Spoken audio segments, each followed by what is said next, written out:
Hello friends, right now economists at S&P Global are putting the probability of a US recession in the next 12 months at 30% and rising. Tariff escalation, stagflation fears, slowing GDP. If you're invested in the market and you haven't thought about what a recession would do to your portfolio, this video is urgent. But here's what I want to be clear about from the start. I am not telling you to sell everything and hide in cash. That's the wrong move, and I'll show you the data to prove it. What I'm going to show you is something smarter. How to build a portfolio that holds up in a recession, keeps paying you income, and is still positioned to grow when things recover. There is a specific playbook for this, and it works. In this video, I'll cover exactly what a recession means for your investments, the 5 defensive asset types that protect you, and the exact ETFs that deliver each one. Let's get into it. First, let's define what we're actually talking about. A recession is technically defined as 2 consecutive quarters of negative GDP growth. But what that means for you as an investor is companies earn less, unemployment rises, consumer spending drops, and the stock market typically falls hard. The average S&P 500 peak to trough decline in a recession is approximately 32%. That is 1/3 of your money gone before things get better. But here's what most investors miss. Not all stocks fall equally in a recession. Technology and consumer discretionary stocks, things like Tesla, Netflix, luxury brands, tend to crash the hardest. But consumer staples, healthcare, utilities, and dividend aristocrats, they hold up dramatically better. People still buy toothpaste in a recession. They still need their medication. They still pay their electric bill. Defensive sectors exist precisely because human needs don't disappear when the economy shrinks. So here are the 5 pillars of a recession-proof portfolio. Dividend aristocrats, consumer staples, bonds, gold, and quality dividend growth stocks. Each one plays a specific role, and I'll give you the exact ETF for each one. Pillar 1. Dividend aristocrats. Own SCHD. The Schwab US Dividend Equity ETF holds 100 companies with strong dividend track records and healthy cash flows. 84.8 billion in assets, just 0.06% in fees. In the 2020 COVID crash, SCHD dropped 30%, but it recovered in under 6 months and never cut its dividend. That is exactly what you want from a defensive holding. Income that keeps flowing even when markets don't. Pillar 2. Quality Growth Defense. Own VIG. The Vanguard Dividend Appreciation ETF holds companies that have grown their dividends for 10 or more consecutive years. 99.7 billion in assets. Expense ratio of just 0.04%. One of the cheapest ETFs in existence. Think Broadcom, Apple, Eli Lilly, Microsoft, JP Morgan. VIG's logic. If a company has grown its dividend for a decade straight, it probably has the balance sheet to survive a recession without cutting. Pillar 3. The Shock Absorber. Own BND. The Vanguard Total Bond Market ETF. 151 billion in assets. Expense ratio of just 0.03%. BND holds over 10,000 US bonds, treasuries, investment-grade corporate bonds, mortgage-backed securities. When stocks fall, bonds typically rise. That is the entire point. In 2008, while the S&P 500 lost over 50%, the total US bond market gained nearly 5%. BND is your portfolio's seatbelt. Pillar 4. The Crisis Hedge. Own GLD. The SPDR Gold Shares ETF directly tracks physical gold. 156.7 billion in assets. And here's the stunning stat. As of April 2026, GLD has returned 49.32% over the past year.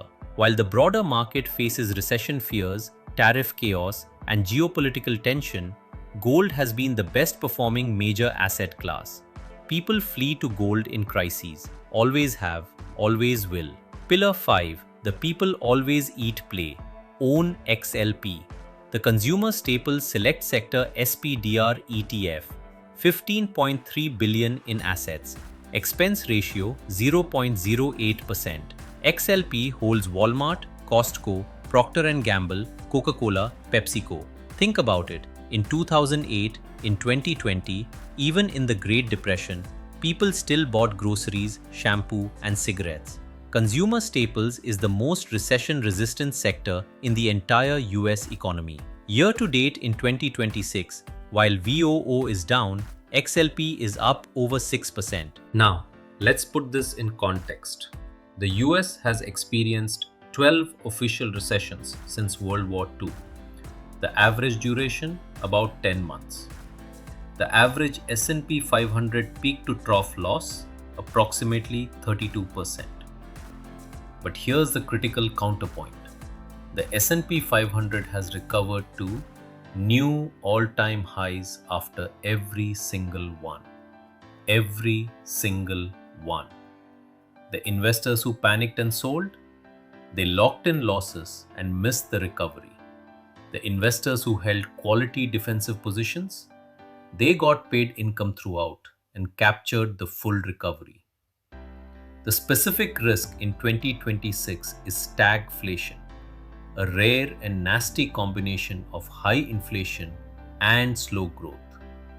Why does this matter?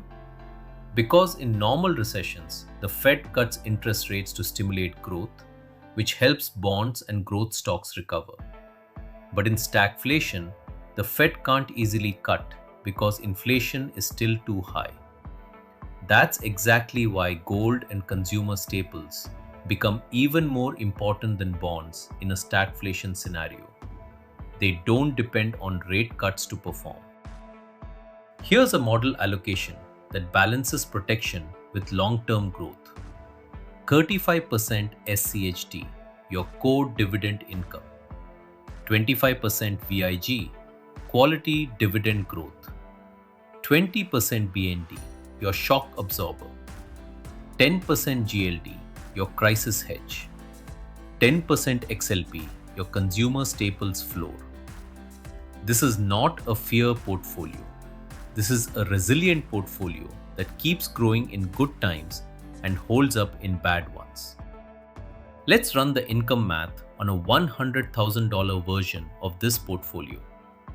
SCHD at $35,000 generates approximately $1,211 per year in dividends. VIG at $25,000 generates $400. BND at $20,000 generates $784. XLP at $10,000 generates $266. Total annual dividend income $2,661, over $220 a month in a recession-resistant portfolio. And here's the most important thing I want you to understand. Holding cash through a recession is not the safe move. Historically, the best days in the market happen right after the worst days. JP Morgan's research shows that missing just the 10 best trading days over a 20-year period cuts your returns in half. The cash feels safe, but inflation erodes it. And the bounce back rally always comes when you're least expecting it. Defensive investing beats defensive hiding. Quick note for my Canadian friends. You can access similar defense in Canadian listed ETFs. For dividend defense like SCHD, use ZWC or VDY. For bonds like BND, use ZAG, the BMO Aggregate Bond ETF.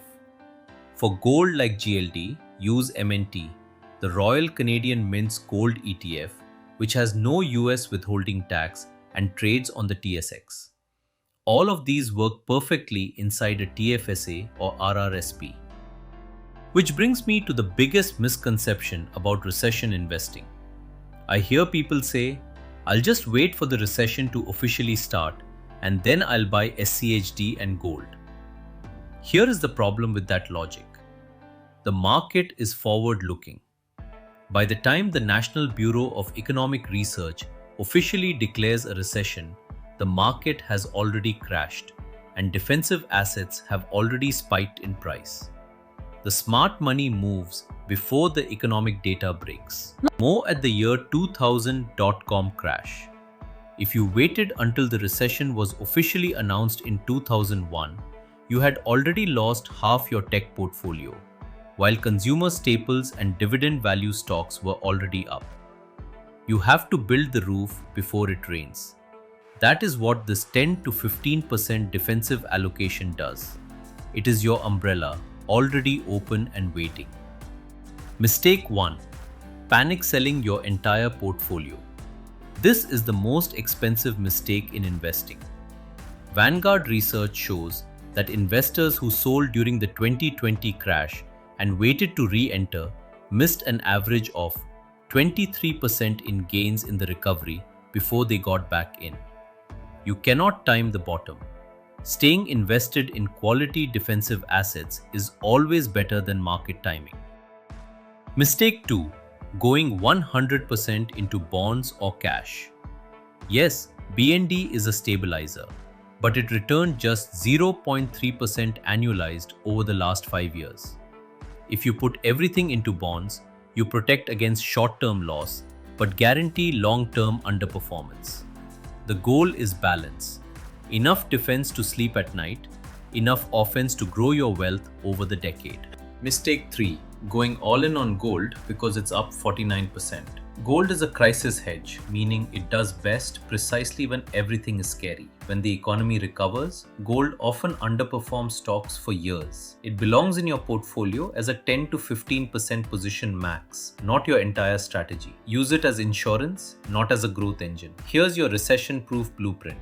SCHD, your dividend income anchor. VIG, your quality growth defense. BND, your portfolio shock absorber. GLD, your crisis hedge, up 49% in a year. XLP, your consumer staples flow. People always eat. Recession probability at 30% and rising. The investors who prepare now with real defensive positioning are the ones who will capture the full recovery when it comes. Recessions end. They always do. Here's your action step for today, not someday. Log into your brokerage, check your current allocation. If you don't have any exposure to defensive positions, SCHD, VIG, BND, GLD, or XLP, even a 10 to 15% shift toward any of these will meaningfully reduce your downside risk. You don't need to overhaul everything. Small defensive shifts made now compound into massive protection if a recession hits. If this helped you think differently about your portfolio, smash that subscribe button. I post a new finance breakdown every week. And leave a comment. Are you already holding any defensive ETFs or are you just getting started? I read every single one. As always, this is not financial advice, just educational content to help you think through investing ideas. Always do your own research and consult a qualified financial advisor for your personal situation. I wish you good luck, stay the course, and I'll see you in the next one.